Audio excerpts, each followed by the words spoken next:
안녕하세요. 우리가 너무나 잘한다고 생각하는 이야기 바로 요한복음 11장의 나사로 이야기인데요. 근데 이 익숙한 이야기 속에 사실은 엄청난 미스테리가 숨어 있다는 거 알고 계셨나요? 오늘 그걸 한번 파헤쳐보려고 합니다. 자, 그럼 바로 본론으로 들어가 볼까요? 이 이야기는요, 사실 하나의 정말 거대한 질문에서 시작돼요. 성경은 분명히 예수님이 나사로를 정말 정말 사랑했다고 말하는데, 아니, 그런데 왜 친구가 죽어간다는 소식을 듣고 바로 달려가지 않고 이틀이나 거기서 더 머무셨을까요? 이게 바로 오늘 우리가 풀어야 할 핵심 미스테리입니다. 우선 그때 상황부터 한번 볼게요. 마리아랑 마르다가 예수님한테 엄청 다급하게 사람을 보내서 이렇게 말을 전해요. 주님, 보세요. 주님이 사랑하시는 자가 병들었습니다. 여기서 중요한 단어가 바로 이거예요. 사랑하시는 자. 이 부분이 정말 흥미로운데요. 요한복음의 저자가요, 굳이 한 번 더 콕 집어서 강조를 해요.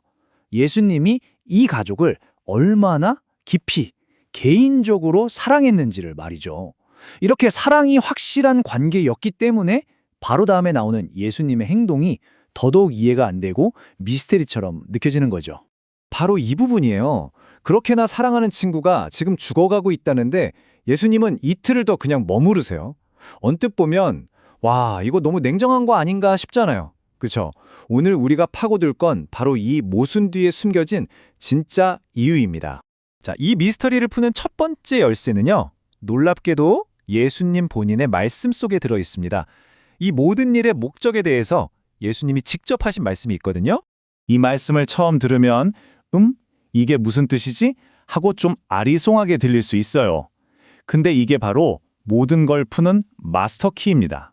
예수님은 이 일이 그냥 병들고 죽는 일이 아니라 하나님의 영광을 위한 거라고 딱 선언하시거든요.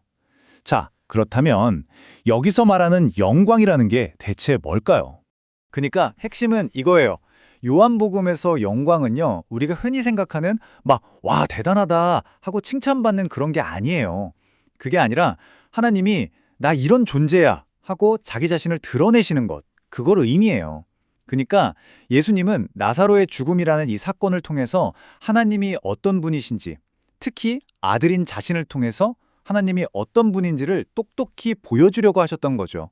와, 이 관점으로 보니까 모든 게 좀 다르게 보이기 시작하지 않나요? 좋습니다. 그럼 이제 두 번째 단서로 넘어가 볼게요. 이번에는 예수님의 그 완벽한 타이밍에 숨겨진 시간과 지리의 비밀을 한번 파헤쳐 보겠습니다. 여기서 또 하나의 질문이 생겨요.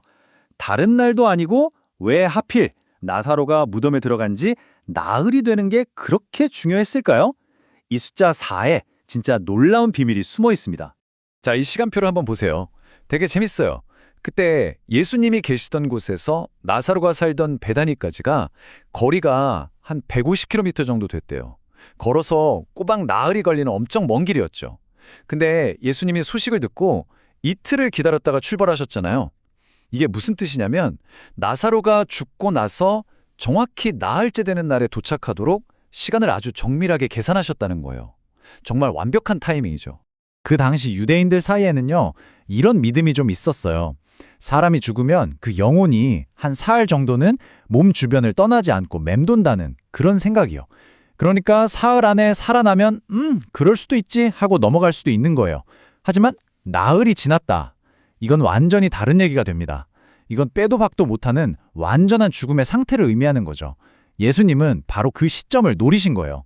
모든 미신이나 의심의 여지를 그냥 싹 잘라버리고 이건 그냥 소생이 아니라 죽음에 대한 완전한 승리라는 걸 그 자리에 있던 모두의 눈앞에서 증명해 보이려고 하셨던 겁니다. 그들의 믿음을 아주 단단하게 세워주기 위해서요.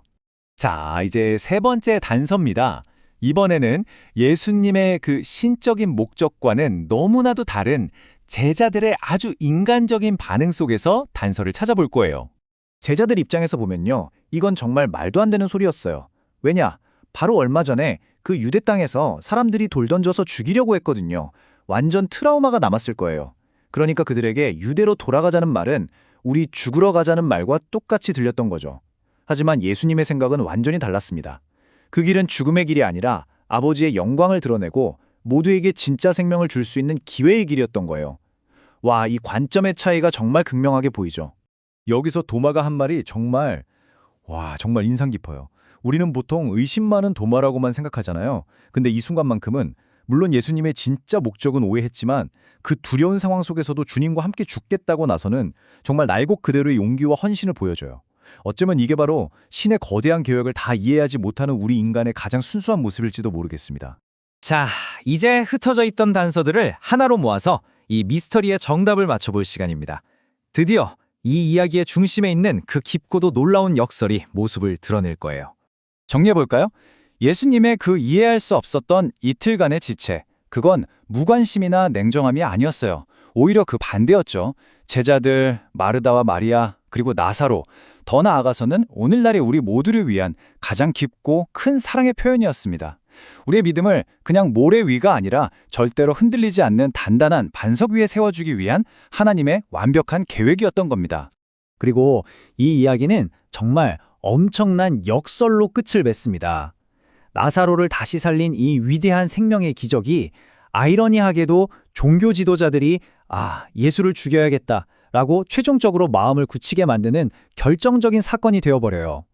다시 말해서 나사로에게 생명을 준 바로 그 일이 예수님 자신의 죽음을 재촉했고 또 그 죽음을 통해서 드러나게 될 하나님의 가장 위대한 영광으로 가는 길을 활짝 열어버린 셈이죠. 가장 큰 사랑이 때로는 우리가 가장 이해하기 힘든 모습으로 찾아올 수도 있는 걸까요? 오늘 우리는 나사로 이야기를 통해서 하나님의 시간과 우리의 시간이 얼마나 다른지, 그리고 그분의 깊은 사랑이 때로는 우리의 상식을 훌쩍 뛰어넘는 방식으로 나타날 수 있다는 걸 봤습니다. 혹시 지금 여러분의 삶 속에서 도무지 이해할 수 없는 기다림이나 힘든 일이 있으신가요?